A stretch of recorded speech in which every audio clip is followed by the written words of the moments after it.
Já, jólin að koma. Þetta svona yfirskriftin hjá mér. Og þessi mynd sem þarna uppi, þetta síðan heima hjá afa og ömmu í Skipasundinu. Þetta síðan líklega 1950 og cirka 1950. Langamma mín og amma og afi þarna. Skemmtilegt, fannst mér. En þegar ég á predikunarlistanum, þá fæ ég alltaf svo mikið kvíðakast. Því ég ekki predikari. Ég ekki biblíufróð heldur. Og ég fyrir að hugsa hvað ég á að tala um. En ég hef það motto að segja ekki nei, eins og ég hef oft sagt, þegar ég mér einhvað verkefni falið hér í kirkjunni. Og oftast kemur einhver setning í huga mér, sem ég fer að velta fyrir mér, en núna var ég alveg tóm. Hvað get ég sagt? Hvað get ég talað um? Ég bara venjuleg kona í kirkjunni. Já, ég fer að tala niður til mín og gera lítið mér. Ég get ekkert sagt neinum frá neinu. En ég trú á Guð og ég bað hann hjálp og eftirfarandi hugleiðingar komu upp í huga mér sem ég ætla að deila með ykkur. Guð veit hvers ég þarfnast. En veit ég það? Eða hef ég vit á því? Nei, ég hef staðið sjálfa mig að því samt að segja Guði til hvað hann að gera fyrir mig. Hvernig best að leysa málin. En ég á líka í gegnum lífið ótrúlega bænasvör og handleiðslu. Og ég hef sagt frá nokkrum þeirra hér í kirkjunni hvernig Guð hefur leitt mig og mitt fólk, ekki alltaf eins og ég beðið heldur eins og best hefur verið. Ég verð að segja að það hefur verið mikil þroska ganga og þessar raunir og vandamál sem hafa komið fyrir mig á lífsleiðinni hafi aukið trú mína og gert það verkum að ég treysti Guði fyrir lífi mínu.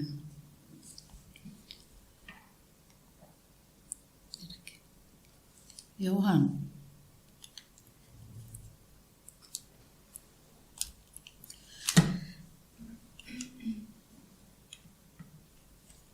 Já, ég get svo vel tekið undir orð Drottins konungs í Sálmi 139. Hvort sem ég siti að stend, þá veist þú það. Þú skynjar hugrenningar mínar, álendar. Hvort sem ég geng eða ligg, þá athugar þú það og alla vegu mína gjör þekki þú.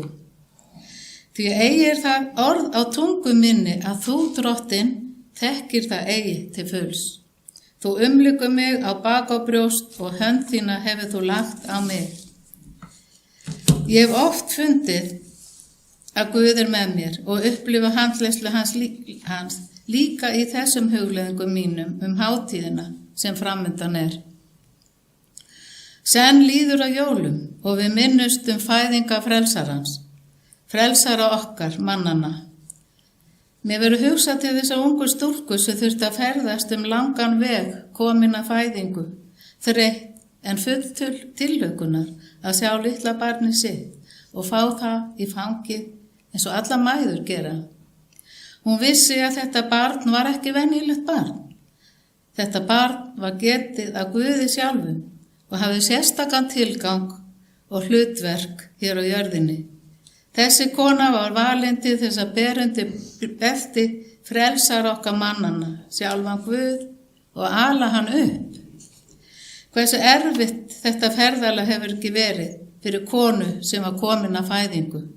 Hún hefur örþreytt þegar hún lagðist á básinn í hlýjuna í fjárhúsinu með dýrin í kringu sig eftir að hafa ferðast frá Nasaret til Betlehems, gangandi eða ríðandi á asna, langan veg.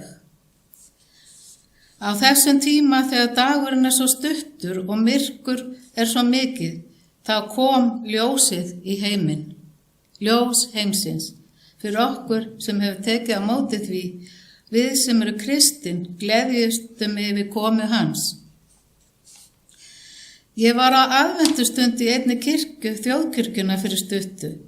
Það var yndisleg stund, þar sem sungnir voru jólasalmar og presturinn flutti stutta hugvekju.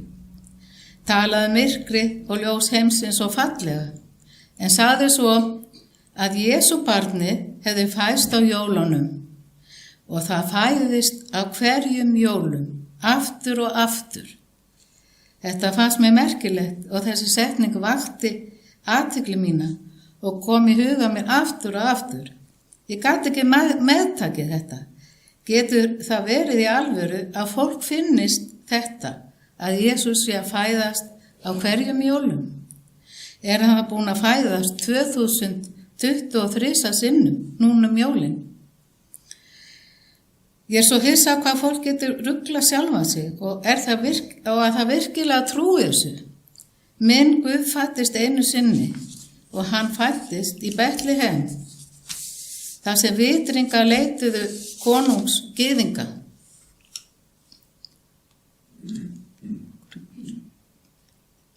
Gerist ekkert með þetta.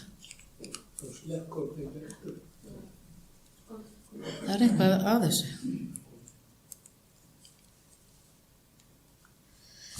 Í Matteusi 1:8-25 fæðing Jesú Krist var með þessum atburðum. María, móðir hans, var föstnuð Jósef, en áður þegar komu saman reyndust hún þunguð af heilugum anda. Jósef, festamaður hennar, sem var grandvar, vildi ekki gjöra henni opinbera miskunn og höfðu skilja við hana í kyrrþey. Hann hafði ráðið þetta með sér, en þá vitrast honum engill drottins í draumi og sagði: Jósef, sonur Davíð, óttast ekki að taka til þín Maríu, heitkonu þína. Barnið sem hún gengur með er af heilugum anda.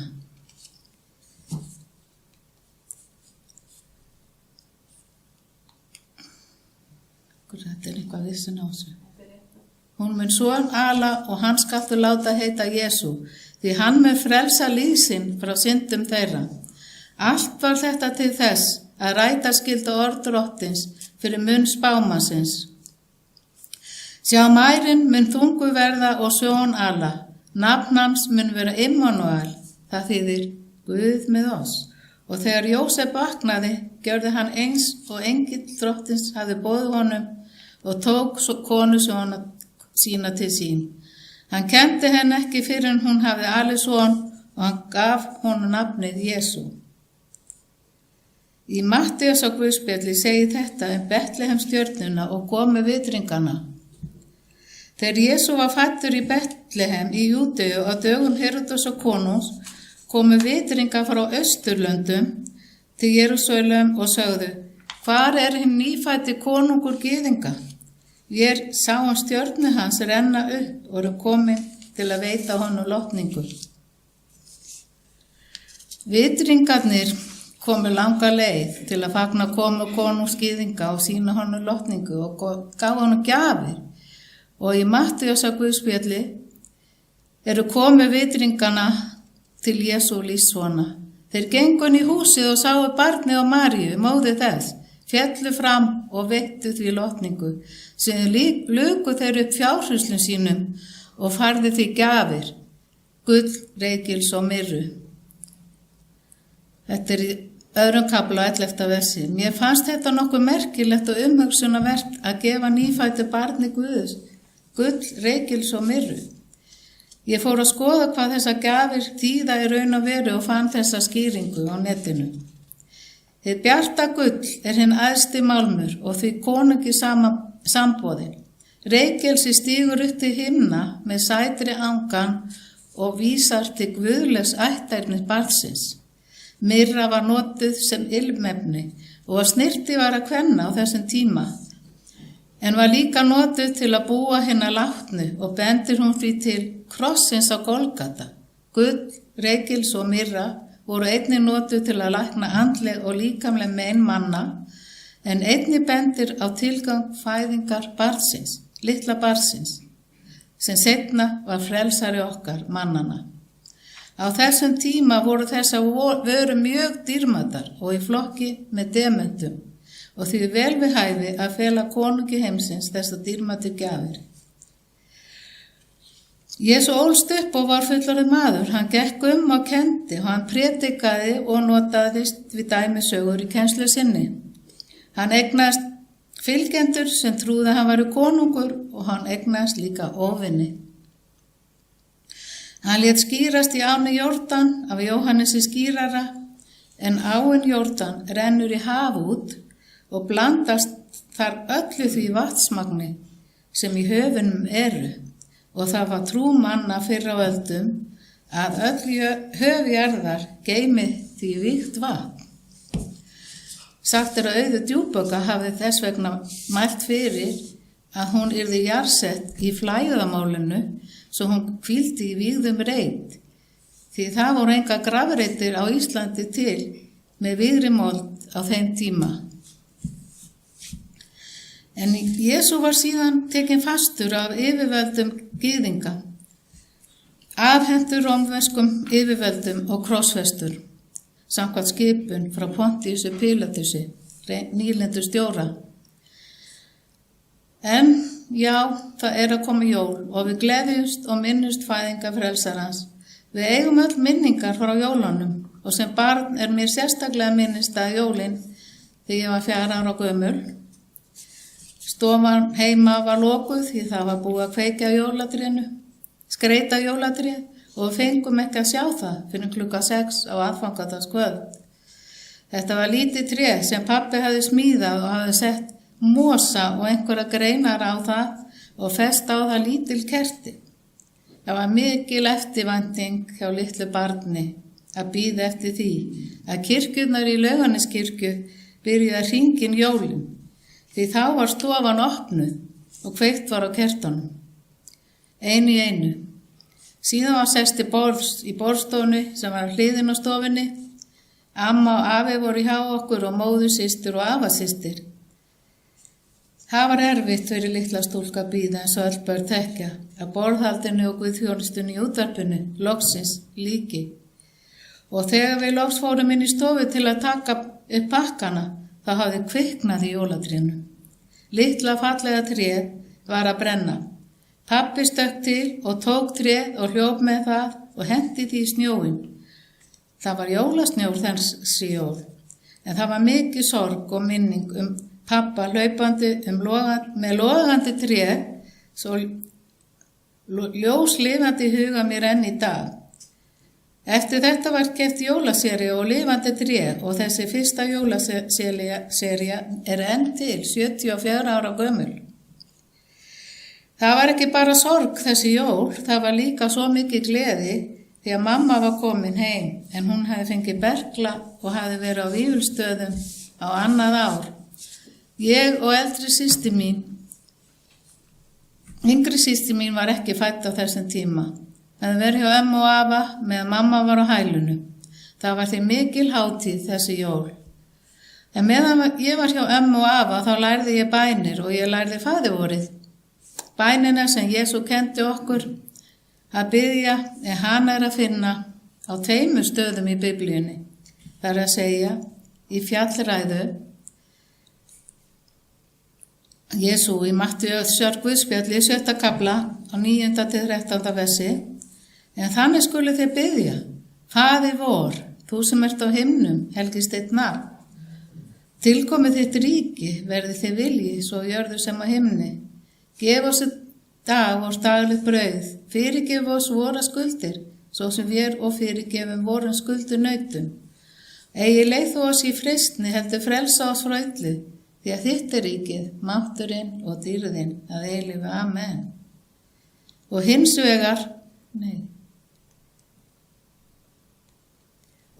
vegar í Lúkasar Guðspjalli 11. kapitula 1-4 versi. Svo bar við Jesú var á staðinum að biðjast fyrir að einn lærisveina hann sagði við hann. Þá hann lauk bæn sinni: Herra, kenn þú oss að biðja, eins og Jóhannes kenndi lærisveinu sínum. En hann sagði við þá: Þegar þið biðjist fyrir, þá segir: Faðir, helgist þitt nafn, tilkomi þitt ríki, gef oss hvern dag vårt daglegt brauð, fyrirgef oss våra syndir, enda fyrirgefi við öllum vorum skuldunautum, og eigi leið þú í freistni. En það er ein setning í faðirvorinu eða ein bænin í því sem hljóða svona: Eigi leið þú oss í freistni. Og ég hef verið að velta þessu fyrir mér eins og fleiri hafa gert. Getur verið að Guð leiði okkur í freistni?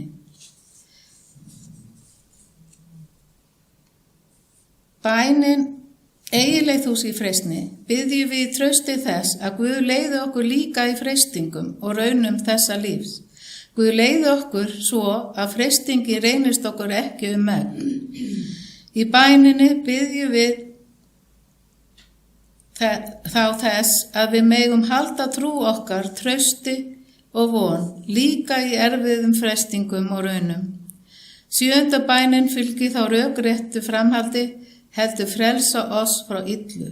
7. og 7. bænina virðist í megast umrita þannig, vernda þú okkur í raunum og erfileikum og frelsa okkur frá illu böli. Þetta Einar Sigurbjörnsson sem sagði þetta.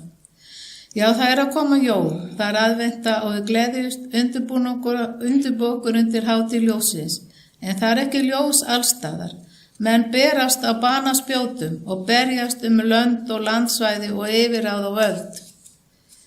Ég get ekki annað en minnst á þessu hræðilega atburði sem við heyrum á hverjum degi ástandið í botni Miðjarðarhafsins milli Ísraelsmanna og Palestínumanna.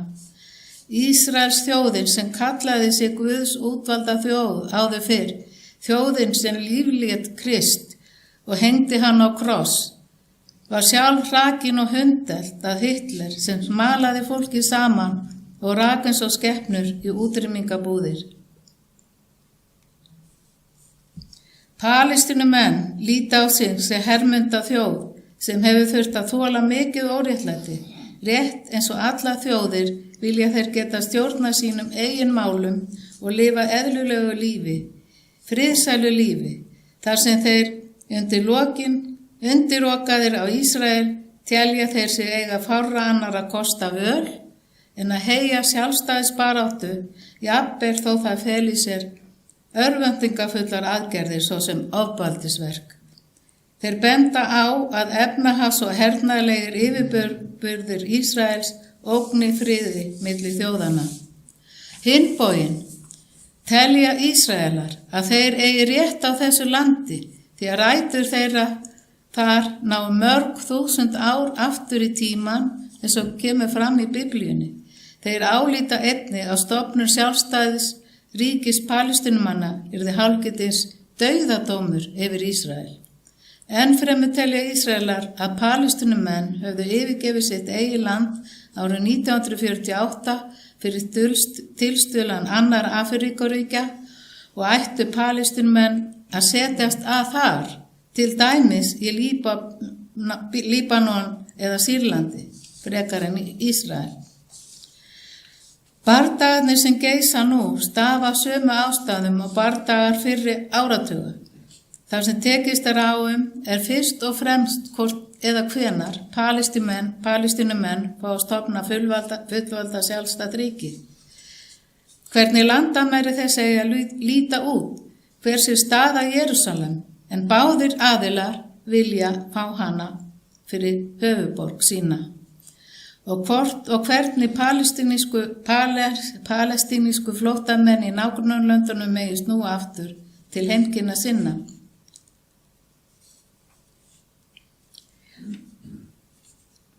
Það var snemma morguns þann 7. október 2023 að Hamas samtökin gerðu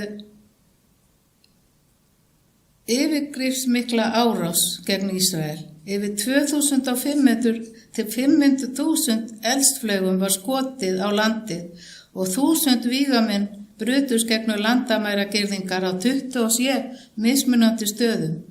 Þeir þustu inn í landamæri Ísraels á pallbílum, móturhjólum, gröfum og öðrum farartækjum og réðust á óbreytta borgara, hernaðar og lögreglu mannvirki. Ísrael brásti við með loftárásum á Gaza og jafnaði við jörðu byggingar, þar á meðal turn sem hafði verið notaður fyrir útvarpssendingar og var sagður geyma skrifstofu Hamas. Yfir 300 létust í árásum fyrsta sólarhringinn. Loka var fyrir vatn og rafmagn til Gaza á öðrum degi átakana og loftárásunum haldið áfram af hendur Ísrael. Ísrael safnaði 300.000 manna herliði við landamæri Gaza og sagði 1,1 milljón íbúa á norðurhluta svæðisins að flytja suður. Spítali var sprengdur í suður Gazaborg 17. október með þeim afleiðingum að 500 manns létust. Ísrael neitaði sök og rakti sprenginguna til íslamskra vígasamtaka sem átti að hafa sett af stað misheppnuð skot. Og átökin breiddust út á Vesturbakkann og við landamæri Ísrael og Líbanon, þar sem eldflaugum var skotið. Mannsfall var á báðum svæðum. Og í byrjun desember síðast núna hefði Ísrael her eyðilagt yfir 100.000 byggingar á Gaza. Herinn gerði loftárás á suður Gaza og fleiri borgir þarna. Benjamin Netanyahu, forsætisráðherra Ísrael, segir að sótt verði fram til fullnaðarsigur á Gaza-svæðinu þrátt fyrir þrýsting alþjóðasamfélagsins.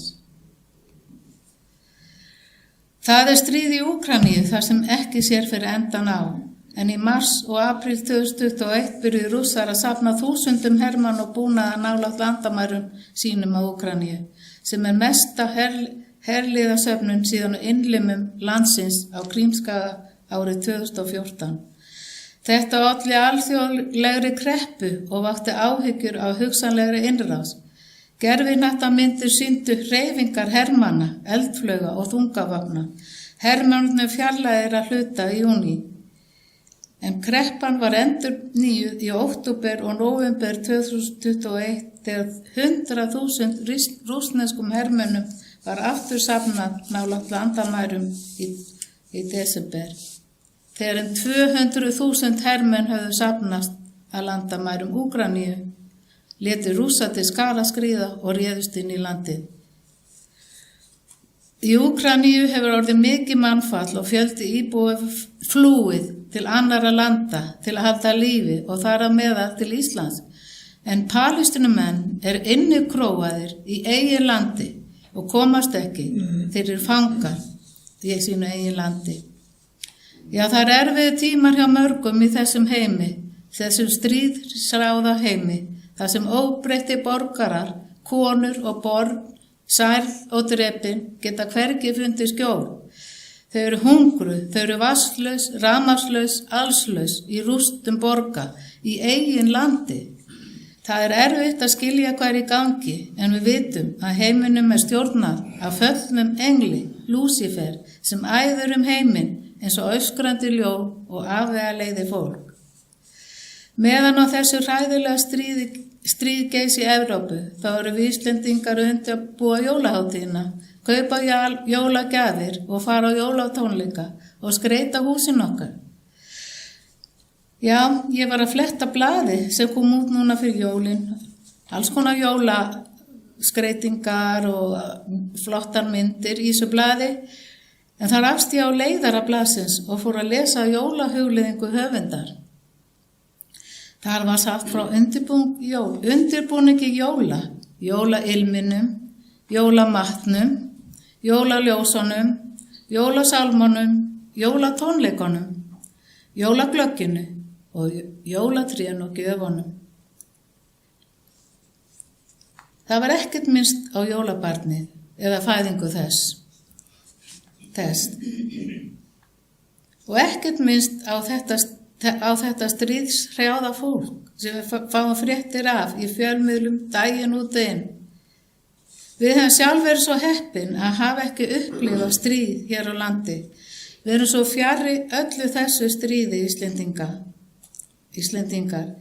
Við höfum það svo gott og getum þakkað Guði fyrir að hann heldur verndarhendi sinni yfir okkur.